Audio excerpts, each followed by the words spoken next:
Элиза Эгембердиева жолдошу менен 3 баланы тарбиялап келишет. Жубайлар туруктуу үй жок болгондуктан батирде көчүп конуп жашап келишкен. Жолдошунун көрүүсү да начар болгондуктан утурумдук иштен тапкан каражат алардын тамак ашынан артпай калгандыктан батирде эмес вагондо жашоого туура келгенин айтат.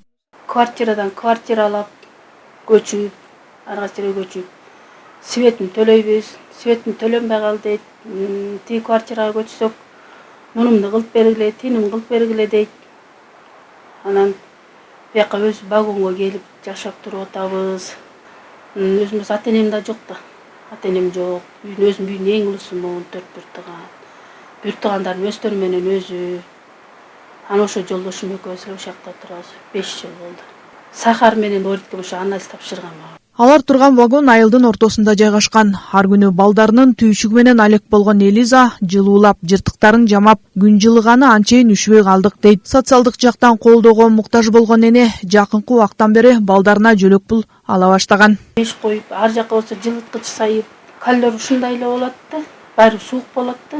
Кайынсиңдилерим бар, келер кайынсиңдилерин берип калат. Кошуналар тигин уунун көтөрүп келет, мунусун көтөрүп келет. Келе тыйын чолтуп эмип беришет, майда чүйдөн алып алгыла деп. Күйөөм да өзү дагы зрениясы да начар, көзү да жакшы көрбөйт. Стройкага да эмес жок, колу да ооруйт кичинеме. Анан ошо майда чүйдө жумушка эле эме кылат. Анан ошо эптеп чыгынып үй салып, вагон ичин жуулап алсак кыштат, анан кийин кирип чыгып акырындан үй салып эме кыла бермекпиз.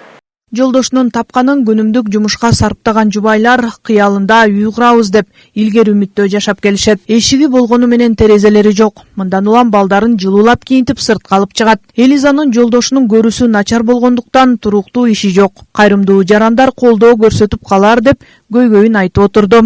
Учурда кошуналары жана туугандарынын көмөгү менен күн кечирип келишет. Жанара Сагындыкова, Нурден Урманбетов, Мадина Бакирова, Ак Суу району.